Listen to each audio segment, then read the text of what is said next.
The air was thick with smoke, a blanket of gray that hung heavy in the skies above the shattered village. The horizon, once a soft line of rolling hills, had become a jagged scar, a jagged edge of fire and debris. The ground, cracked and parched, seemed to groan under the weight of everything that had been lost.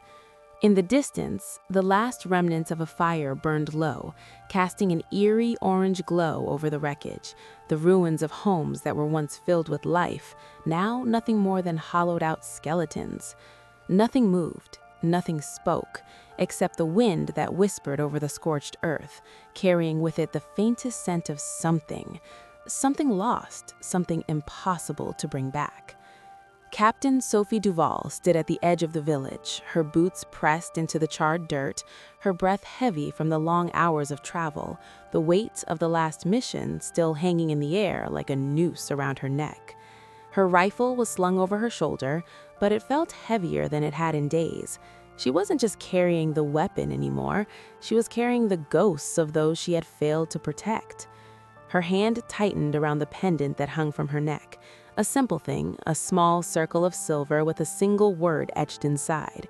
Hope. Hope. A cruel thing now, a word she couldn't seem to hold on to no matter how tight she clung to it. The sound of boots approaching broke the silence, and Sophie didn't need to turn around to know who it was. Her second in command, Lieutenant Isaac Torres, always seemed to know when she needed space, but not enough to let her disappear into the void for too long. He moved toward her quietly, his boots barely making a sound on the charred ground. "Any sign of the others?" she asked, without turning to him. Her voice was rough, though she tried to keep it steady. She didn't have to ask. They both knew what they were looking for. Torres sighed, his shadow falling over her as he stopped a few feet behind her. "Nothing. The rebels moved in too fast. There's no sign of any survivors from the village." "Great," Sophie muttered, her voice tight. "And we're supposed to secure this place now?" Isaac didn't answer immediately, as if weighing the weight of her words. Finally, he spoke, his tone quieter now, almost gentle. "You know as well as I do, we don't secure places anymore, we survive them." The words settled between them, heavy with the truth of it. The war had changed everything. No longer did they fight for freedom or honor or for some noble cause. They fought because it was the only thing left, to survive, to make it through another day, another battle. But survival came with a price, and Sophie had been paying it for far too long. The wind kicked up again, carrying with it the smell of burning, and Sophie closed her eyes, letting the weight of it settle over her. It was all she had now. "I'm not sure how much longer we can keep doing this," she said softly, almost to herself. Isaac's voice was quieter when he responded. "None of us are sure, Sophie." But there was something in his voice, something unspoken, something that lingered between them, something they didn't need to say aloud.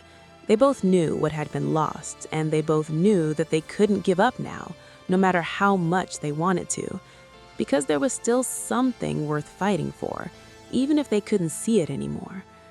She opened her eyes, gazing out over the valley, the landscape now barren and scarred, the sun low in the sky, casting long shadows across the wreckage. A promise lingered there too, unspoken but real. "I think I might have found something," Isaac said, snapping her out of her thoughts. Sophie turned to him, her heart skipping a beat. "What is it?" He nodded toward a small structure off to the side, half hidden in the shadows of the ruins. "It's a house, one of the few still standing, but there's movement inside." Sophie's eyes narrowed, her pulse quickening. "Get the team. We move now." Isaac's gaze met hers, his eyes dark with concern. "Sophie." "No time for hesitation," Sophie interrupted, her voice harder now, focused. "We move." Without waiting for his response, Sophie started toward the structure, her mind already calculating the safest route. They didn't know who or what was inside, but if there was anyone left alive, they couldn't afford to leave them behind. They weren't just soldiers anymore. They were the last line of defense, the last hope for anyone still hanging on. The house, what remained of it, was only a shell of what it once had been. The walls were scorched, the roof half caved in, but there was still something inside. A faint light flickered through the cracks in the walls, and Sophie could just make out the silhouette of someone moving inside. She held up a hand, signaling the rest of the team to stop. They crouched behind the remains of a wall, waiting. Isaac glanced at her, his expression serious. "What's the plan?" Sophie hesitated for a moment, her gaze fixed on the house. Her mind raced through their options, but she knew what needed to be done. "We'll approach from the side. If there's anyone in there, we need to make sure they don't hear us coming. No guns unless we have to. Let's keep it quiet." She moved first, her boots silent against the cracked stone as she crept toward the side of the house. The others followed in tight formation. She didn't need to look back to know that they were all ready.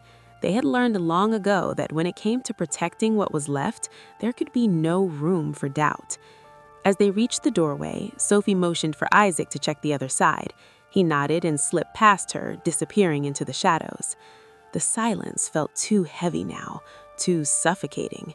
Sophie could hear her heart pounding in her ears as she slid her hand along the ruined doorframe. She pushed the door open carefully, just wide enough to slip through. Her rifle was ready, her fingers gripping it with steady determination. Inside, the light flickered again, and there, in the center of the room, stood a figure, a woman. Her eyes were wide with fear, her hands raised in surrender as she faced Sophie. The woman was young, no older than 20, and she looked as if she hadn't seen another living soul in days. Her clothes were torn and her face was smeared with dirt and grime, but it was her eyes that caught Sophie's attention. They were desperate, empty, yet somehow still burning with something, a fight, a hope, a refusal to give in. Sophie's pulse stuttered. This wasn't just another casualty. This wasn't another faceless victim of war.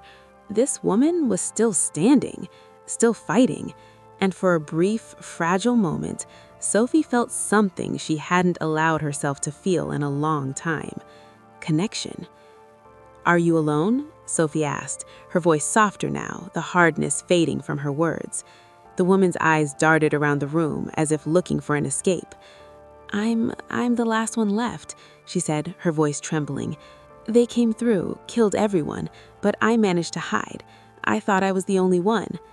Sophie stepped closer, her gun still raised but lowered slightly. "You're not alone anymore."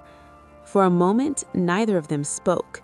The weight of those words hung between them like a lifeline, and Sophie knew deep in her bones, that this moment meant more than survival. It was a promise. Night did not bring rest to the forward base. It only changed the shape of the noise. The generators hummed with a low, relentless pulse, like a mechanical heartbeat keeping the place alive against its will. Radios crackled intermittently, voices clipped and coded, speaking of movements, sightings, probabilities. Somewhere nearby, metal clanged as a vehicle was repaired under harsh white lights. The smell of fuel mixed with dust and sweat, settling into everything: skin, fabric, lungs. Captain Sophie Duval lay on her cot, boots still on, arms folded behind her head, staring at the canvas ceiling of her tent. The fabric shifted slightly with the breeze, shadows moving like slow ghosts above her. Sleep hovered just out of reach, retreating every time her mind drifted too close. She kept seeing Lena's Hayes, not as she'd first appeared, frightened, cornered, hands raised in surrender, but as she'd looked in the medical tent, sitting upright despite exhaustion, eyes searching Sophie's with quiet urgency, as if the promise Sophie had made were a fragile thread, and Lena was afraid it might snap the moment Sophie looked away. Sophie closed her eyes and exhaled sharply. "You're getting attached." Isaac's words echoed in her head, unwelcome but persistent. She rolled onto her side, jaw tight. Attachment was a liability. Everyone knew that. The war had a way of finding whatever you loved and grinding it down to nothing just to prove a point. And yet, when she'd stood in front of Lena in the canal, when bullets had chipped concrete inches from her skull, Sophie hadn't calculated risk. She hadn't weighed consequences. She had simply moved. A knock sounded at the tent entrance. Sophie sat up instantly. Yeah? The flap lifted and Isaac stepped inside, ducking slightly. His face was tired, lined deeper than usual in the harsh light from outside. He carried 2 metal cups, steam curling faintly from them. "Coffee," he said, or something pretending to be. Sophie accepted it without comment, wrapping her hands around the warm metal. "Thanks." Isaac leaned against a support pole, studying her over the rim of his cup. "You should try to sleep. We move at first light." She took a sip, grimaced. "I'll sleep when this place stops buzzing." A beat of silence passed. "You really going to let her go tomorrow?" Isaac asked. Sophie looked down into the dark liquid. "She'll be safer in a refugee zone." "That's not what I asked." She didn't answer right away. Isaac sighed softly. "Sophie, I've known you a long time. You don't make promises lightly, and you don't look at civilians the way you look at her." Sophie's grip tightened on the cup. "Drop it." "I can't, not if it's going to compromise you." Sophie looked up sharply. "She doesn't compromise me."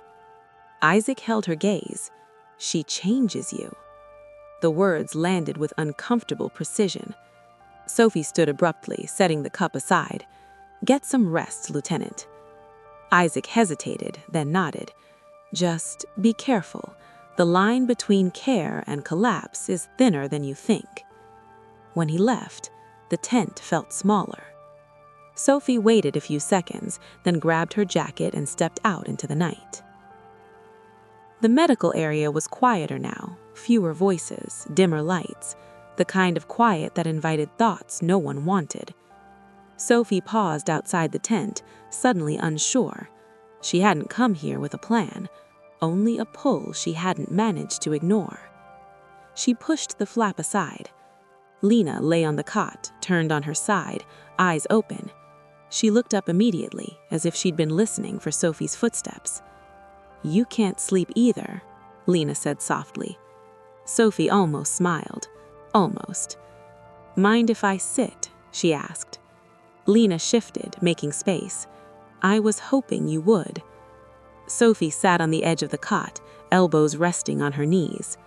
For a moment, neither spoke. The silence between them felt different than before, less fragile, more charged. "They told me I'll be moved at dawn," Lena said finally. Sophie nodded. "That's what I heard. To the southern zone, far from here." "That's good," Sophie said automatically. Lena turned her head, studying her. "You don't sound convinced." Sophie exhaled slowly. "I don't like handing people off to uncertainty." Lena's lips curved faintly. "You live in uncertainty." "That's different." "Is it?" The question lingered. Lena sat up slowly, wincing slightly as she did.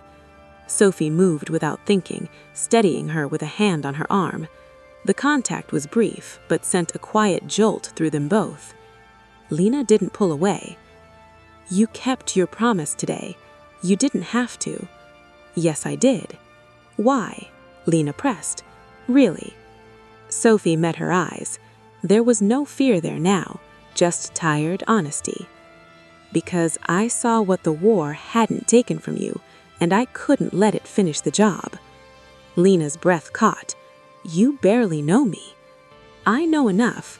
I know you stayed alive when everything told you not to. I know you didn't harden completely. That matters." Lena looked down at their hands, still touching. "Where I come from," Lena said softly, "promises were rare. People stopped making them when too many were broken." Sophie's voice was low. "I don't make promises I can't live with." Lena looked up again, eyes searching. "And this one?" Sophie didn't answer immediately. Outside, a vehicle engine started, then faded. Somewhere, a radio crackled and went silent. "This one scares me," Sophie admitted. "Good," Lena nodded slowly. "Good?" "It means it's real," Lena said. "Fear usually means there's something worth losing." The words settled deep.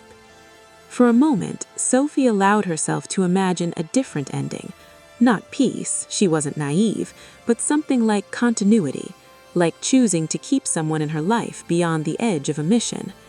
The thought both steadied and terrified her. A sudden alarm shattered the moment. A sharp, rising wail cut through the base, red lights flashing to life, bathing the tents in pulsing color. Sophie was on her feet instantly, every instinct snapping into place. "Stay here," she ordered. Lena grabbed her wrist. "What is it?" "Incoming," Sophie said. "Could be indirect fire." As if to punctuate the words, a distant explosion rolled through the night, the ground trembling faintly beneath their feet. Lena's grip tightened. "They found you." "They always do," Sophie replied grimly. Another explosion, closer this time. Sophie turned back to Lena, eyes fierce. "No matter what, you stay down. You hear me?" Lena nodded, fear flickering but controlled. "Be careful." Sophie hesitated, just a fraction of a second, then leaned down and pressed her forehead gently against Lena's. It was brief, improper, entirely human. "I'll come back," she whispered. Then she was gone. The base erupted into controlled chaos. Mortar rounds whistled overhead, detonating beyond the perimeter, sending shockwaves through the ground. Soldiers moved with practiced urgency, shouting coordinates, returning fire, taking cover. The night sky flashed intermittently, lit by explosions and tracer rounds. Sophie ran toward the command post, heart pounding, not fear of death, but of the acute awareness of what she might lose if she didn't survive. She took position behind a low barrier, radio pressed to her ear. "This is Duval. Confirm source." "Eastern Ridge. Harassment fire. They're probing." "Then we push them back. They don't get closer." As she coordinated fire and movement, her thoughts kept straying, to Lena curled on the cot, to the promise hanging between them like a fragile thread pulled taut by war. A shell landed too close.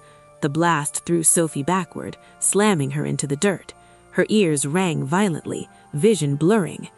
For a split second, fear flooded her, not of dying, but of never making it back to that tent. She forced herself up, teeth clenched, blood trickling from a cut along her hairline. "I'm still up," Sophie muttered into the radio. "Keep firing." Minutes stretched, then more. Finally, the incoming fire slowed, then stopped. The night exhaled. Sophie stood still for a moment, chest heaving, letting the adrenaline drain just enough for thought to return. Then she turned and ran. The medical tent was intact. Sophie burst inside, breathless. Lena sat exactly where she'd been left, knees drawn up, eyes open. She looked up immediately, as if she'd been listening for Sophie's footsteps. "You can't sleep either," Lena said softly. Sophie almost smiled. Almost. "Mind if I sit?" she asked. Lena shifted, making space. "I was hoping you would." Sophie sat on the edge of the cot, elbows resting on her knees. For a moment, neither spoke. The silence between them felt different than before, less fragile, more charged. "They told me I'll be moved at dawn," Lena said finally. The dust from the departing transport lingered long after the engine noise faded. It hung in the air like a ghost reluctant to leave, catching the morning light in dull, drifting spirals. Sophie Duval stood where Lena had left her, boots planted firmly in the dirt, eyes fixed on the empty stretch of road beyond the ridge. The silence that followed felt louder than the shelling from the night before. She let herself stand there for exactly 3 breaths. Then the war reclaimed her. "Captain!" Isaac's voice cut through the stillness, sharp and urgent. Sophie turned, the softness she'd allowed herself already folding back into discipline, not erased, but contained, like a blade returned to its sheath. "We've got movement on the eastern perimeter," he said, falling into step beside her. "Scouts picked up heat signatures an hour ago, not a probe this time." "How many?" Sophie asked. "Too many." She nodded once, that was all she needed. As they walked toward the command post, Sophie felt the familiar weight settle onto her shoulders. Not the rifle, not the rank, but responsibility. Men and women who trusted her judgment. A base balanced on fragile lines of supply and luck. A war that did not pause for personal revelations or promises whispered at dawn. And yet, something had changed. Inside the command tent, maps were spread across folding tables, marked with fresh grease pencil lines and blinking indicators. The air smelled of sweat and overheated electronics. Voices overlapped in controlled tension. Sophie stepped forward. "Report." A young sergeant pointed at the eastern ridge. Rebel units moving through the ravine, heavier than usual, could be positioning for a coordinated strike. "They're adapting," Isaac added, "learning our response times." Sophie studied the map, eyes tracing the terrain. She saw the patterns quickly, how the ridges funneled movement, how the valley created blind spots, how close the rebels could get before the base would be forced into a defensive posture. "They're not here to test us," Sophie said slowly. "They're here to pin us." The tent went quiet. "To what end?" the sergeant asked. Sophie's jaw tightened. Something bigger is moving, and they don't want us interfering. The realization settled heavily. Somewhere beyond this base, beyond the ridge Lena's transport had crossed, another village, another convoy, another group of civilians might already be in danger. Sophie felt the promise stir inside her again, not as a distraction, as fuel. "Prepare a recon unit. Light, fast. We find out what they're covering." Isaac met her gaze. "You're going yourself." It wasn't a question. "Yes." He nodded. "I'll get the team." They moved out less than an hour later. The sun climbed higher, burning away the last remnants of smoke, revealing the land in harsh clarity. Sophie led the unit along a dry wash, boots crunching over gravel, rifle steady in her hands. The team moved in practiced silence, spacing tight, senses alert. As they advanced, Sophie's thoughts betrayed her. She saw Lena's face again, not as she'd been in fear, but as she'd looked just before boarding the transport. Steady, choosing. "Choose me now." Sophie exhaled slowly.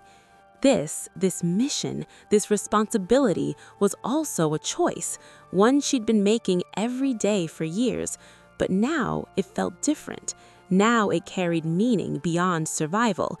Now it was about protecting the fragile future she'd allowed herself to imagine. They reached a low rise, overlooking the ravine. Sophie raised her hand, signaling a halt. She dropped to one knee, scanning the terrain through her scope. The ravine cut deep into the earth, shadowed and narrow, perfect for concealment.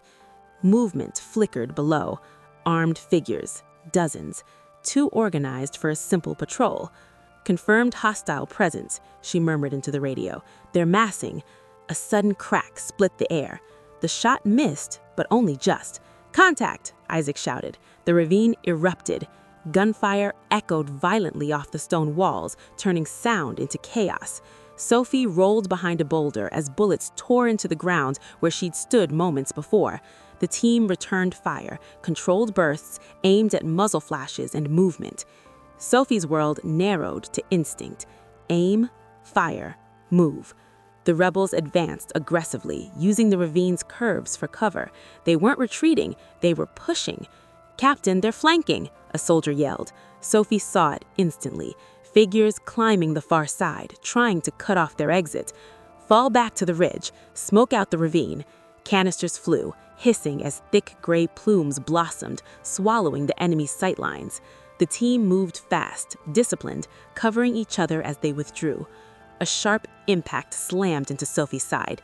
Pain exploded.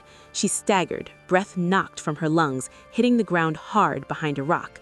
For a split second, the world spun, sound dull, vision tunneling. "Captain!" Isaac was there instantly, dragging her into deeper cover. "I'm up," Sophie gasped, though stars danced at the edge of her sight. Blood darkened her sleeve. A grazing wound, painful but not crippling. Isaac's face was tight.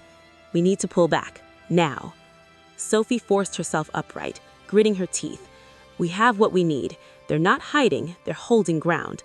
Another explosion thundered nearby, shock wave rippling through the rock beneath them. They ran.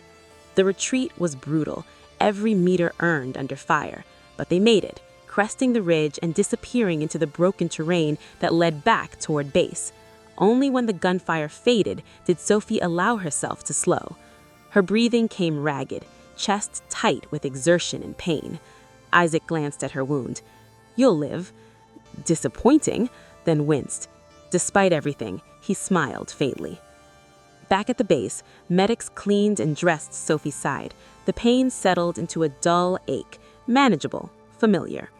She sat alone afterward, perched on a crate outside the command tent, staring at the horizon as evening began its slow descent.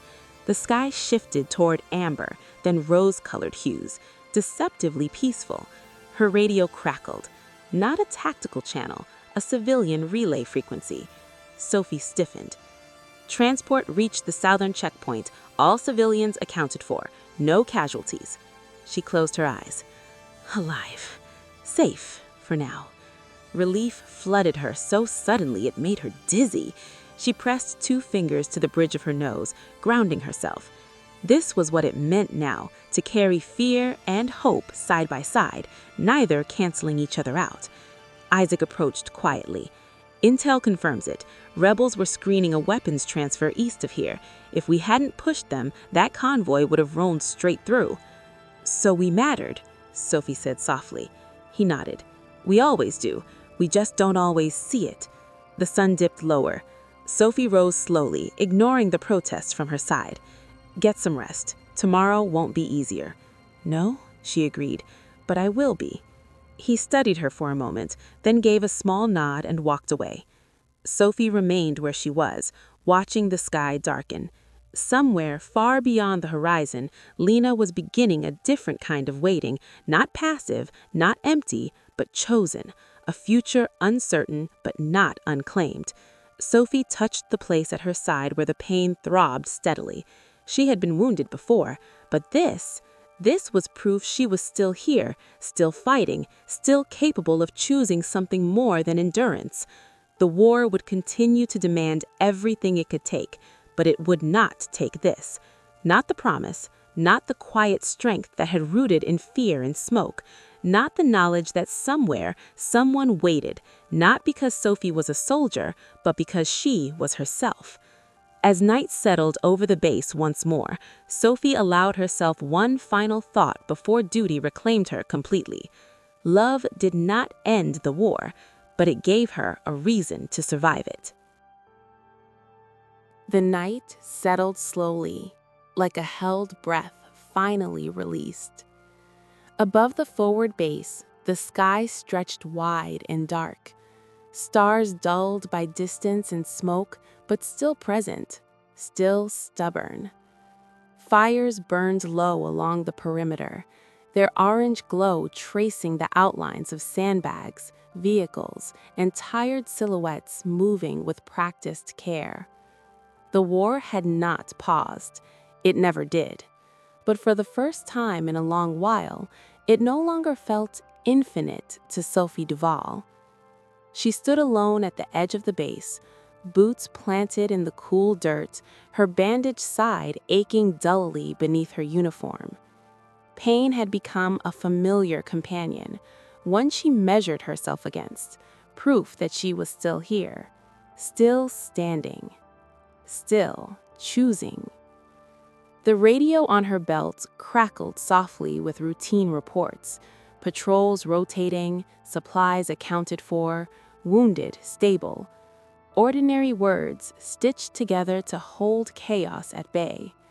Sophie listened, but her thoughts were elsewhere, far south, beyond the ridges and ravines, following the road Lena had taken. She wondered where Lena would sleep that night, if the air there smelled less of smoke, if fear loosened its grip when the engines stopped. And she wondered, quietly, honestly, whether Lena was thinking of her too. A presence approached without urgency. "You should be resting," Isaac said, stopping beside her. His voice carried no reprimand now, only familiarity. "Medics were clear, but you pushed it today." Sophie didn't look away from the horizon. So did everyone else. He followed her gaze, eyes tracing the darkened land. "Command's rotating us out in 48 hours. Another unit takes over." She turned to him then, surprised. "That soon?" "They don't like pressure without visibility," Isaac replied, "and you rattled the cage." A faint smile touched her lips. "Good." He studied her carefully. "You've changed." She considered denying it. She didn't. "Yes," Sophie said, "I have." They stood in silence for a few moments, the weight of unsaid things settling comfortably between them. "You going to tell me where this ends?" Isaac asked quietly. Sophie exhaled. "No, because I don't know." He nodded. "Fair." Then, after a pause, "But you know where you're headed." "Yes," she said, certainty anchoring her voice. "I do." Isaac clapped her lightly on the shoulder and walked away, leaving Sophie alone with the stars and the distant echo of engines she could no longer hear. Morning came softer this time. Not gentle, but quieter. The kind of quiet earned by surviving the night without fresh wounds. The base stirred slowly, movements unhurried but purposeful. Sophie completed her rounds, checked reports, issued orders that came easily now, her mind clear in a way it hadn't been in years.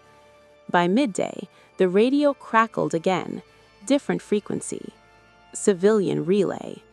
Sophie froze mid-step.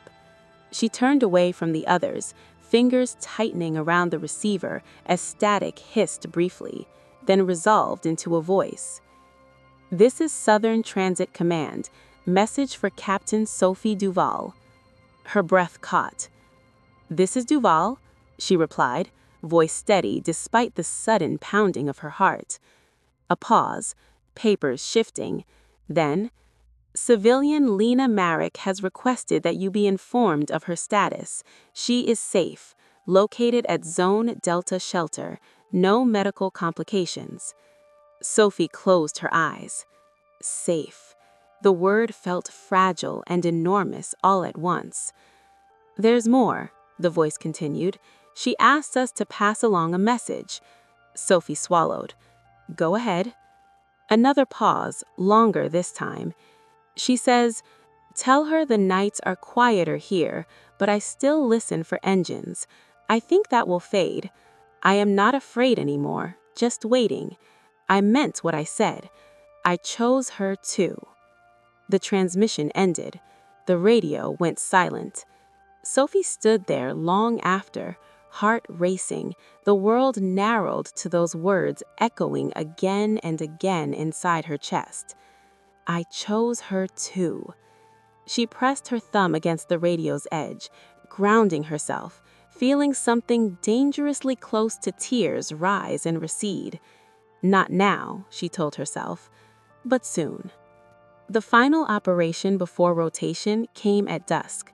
A short patrol, low risk, necessary. Sophie led it herself, moving through terrain now familiar, her steps sure despite the ache at her side.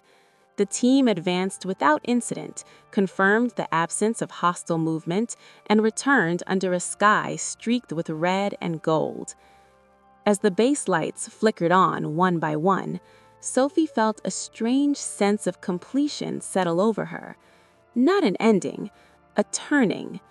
She packed that night with deliberate care, each item folded, each piece of equipment checked, not with detachment, but with intention.